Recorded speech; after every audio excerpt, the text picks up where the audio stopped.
안녕하세요. 김성길 목사와 함께하는 GTS 말씀 묵상 시간입니다. 오늘은 이제 마태복음 1장 18절부터 25절까지의 본문을 중심으로 한 묵상을 이제 총 정리하는 시간이 되겠습니다. 자, 제 7일차입니다. 이 묵상집은 본문 하나를 가지고 일주일 동안 다양한 각도에서 묵상하는, 살펴보는 그런 이제 묵상인데요. 오늘은 이제 7일차 마지막 시간이 되겠습니다. 자, 그러면 마태복음 1장 18절로 25절을 우리 이제 한 번 더 읽도록 하겠습니다. 이 시간쯤이면은 이제 이 본문이 우리들의 머릿속에서 많이 이제 순서가 쭉 정리가 돼 있으리라 생각을 합니다. 한번 보죠. 마태복음 1장 18절. 예수 그리스도의 나심은 이러하니라. 그의 어머니 마리아가 요셉과 약혼하고 동거하기 전에 성령으로 잉태된 것이 나타났더니 그의 남편 요셉은 의로운 사람이라. 그를 드러내지 아니하고 가만히 끊고자 하여 이 일을 생각할 때에 주의 사자가 현몽하여 이르되 다윗의 자손 요셉아, 내 아내 마리아 데려오기를 무서워하지 말라. 그에게 잉태된 자는 성령으로 된 것이라. 아들을 낳으리니 이름을 예수라 하라. 이는 그가 자기 백성을 그들의 죄에서 구원할 자이심이라 하니라. 이 모든 일이 된 것은 주께서 선지자로 하신 말씀을 이루려 하심이니 이르시되 보라, 처녀가 잉태하여 아들을 낳을 것이요 그의 이름은 임마누엘이라 하리라 하셨으니 이를 번역한즉 하나님이 우리와 함께 계시다 함이라. 요셉이 잠에서 깨어 일어나 주의 사자의 분부대로 행하여 그의 아내를 데려왔으나 아들을 낳기까지 동침하지 아니하더니 나음의 이름을 예수라 하니라. 아멘.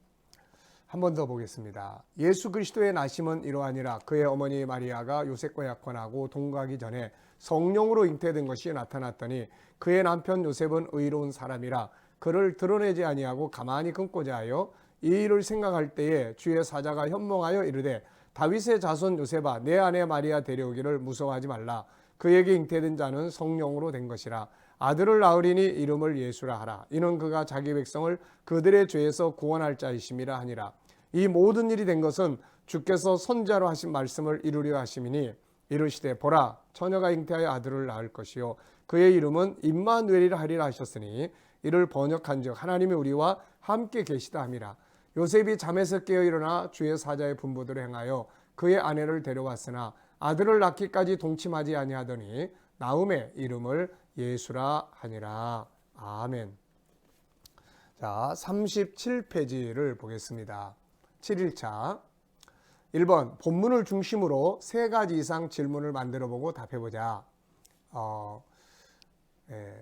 이 묵상집의 특징 중에 하나는 또 질문이죠.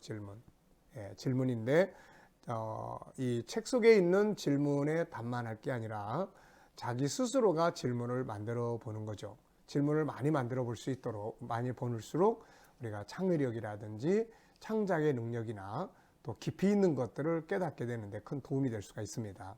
자, 1번 저는 3가지 질문을 이렇게 정해봤습니다. 첫째, 본문에서 얻은 것은 무엇인가? 마태복음 1장 18절로 25절을 묵상하면서 얻은 내용은 무엇인가? 그 질문을 했고요. 답은 하나님의 간섭하시는 은혜를 적었습니다. 하나님이 간섭하시는 은혜. 둘째, 본문에서 가장 중요한 것은 무엇인가? 가장 중요한 것. 각자 나름대로 중요한 것이 다 다를 수 있지만 저는 예수 그리스도의 탄생, 이것이 가장 중요한 것이다 이렇게 보죠. 세 번째, 본문에서 나에게 가장 영향력을 미친 말씀은 뭔가?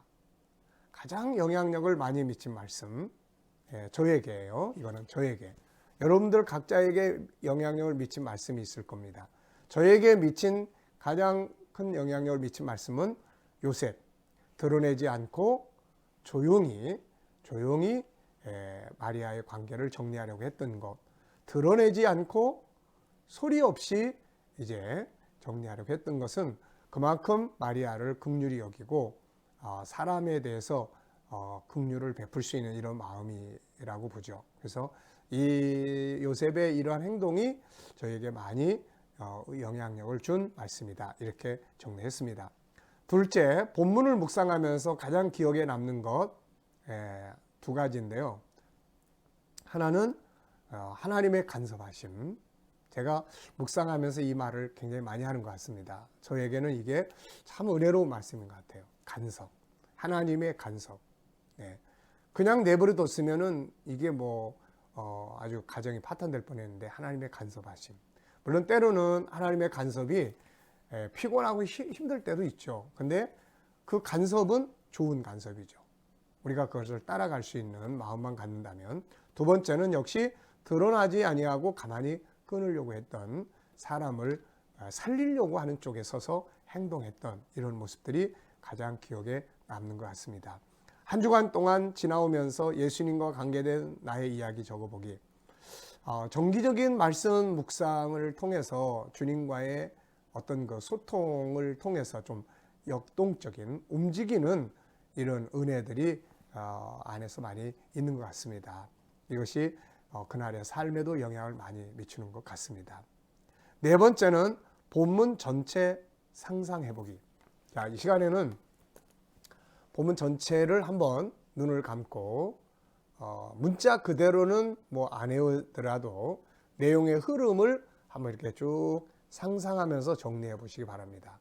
저도 한번 거의 이제 내 속에 문자적으로는 아니지만은 내용상으로는 거의 이제 이 말씀이 내 안에 저장이 된 것 같습니다.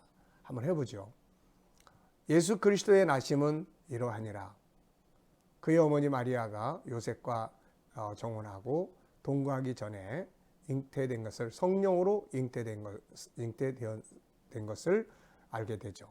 그 다음에 요셉이 이것을 알고 요셉은 의로운 사람이라 드러내지 아니하고 조용히 끊고자 하여 이 모든 일을 고민할 때에 주의 사자가 현몽하여 이르되 다윗의 자손 요셉아, 내 아내 데려오기를 두려워하지 마라. 그가 성령으로 잉태되었으니 아들을 낳으리니 그 이름을 예수라 하라. 이는 저가 자기 백성을 그들의 죄에서 구원할 자이심이라. 구원할 자이심이니라. 이 모든 일이 이렇게 된 것은 선지자의 글을 이루려 하심이니 보라, 처녀가 잉태하여 아들을 낳을 것이요 그 이름을 임마누엘이라 하리라 하셨으니, 요셉이 꿈을 깨어 잠을 깨어 일어나 그 아내 마리아를 데려왔으나 아기를 낳기까지 동침치 아니하더니 나음의 이름을 예수라 하니라. 아멘. 참 감사한 일입니다. 물론 문자 하나하나를 그대로 다 외우지는 못하지만 이렇게 계속 한 본문을 묵상하다 보니까 이 말씀이 내 안에서 들어와서 저장이 되는 것 같아요. 성경 전체가 이렇게 내 안에 저장이 된다면 그 활용용도가 얼마나 크겠습니까? 네. 자, 오늘 말씀을 중심으로 이제 기도문을 만들어 보겠습니다. 먼저 기도문을 만들기 전에 뒷페이지 넘어가시면 알아야 할 진리의 말씀이 있습니다. 네. 이 마태복음 1장 18절로 25절에서 가장 중요한 건 예수님에 대한 이름들이에요. 그래서 그분에 대한 이름을 여기 쭉 소개를 했는데요. 먼저 예수님은 세상에 오시기 전에 불리웠던 이름들이 있습니다.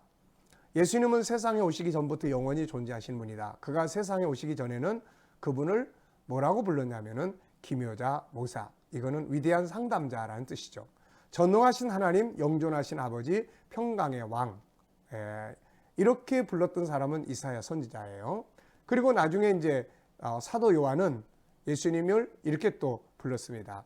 말씀, 태초부터 계신 말씀, 생명의 주인, 창조주 하나님, 빛이라 불렸습니다.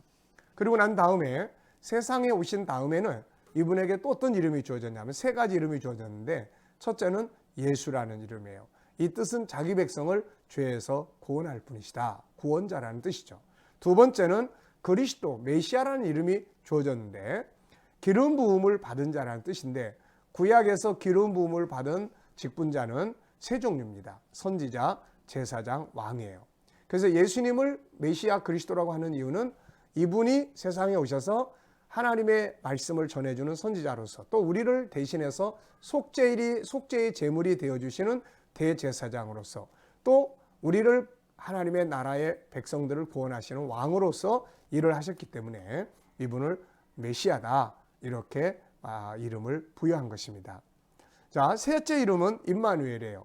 하나님이 우리와 함께 계시다는 뜻입니다.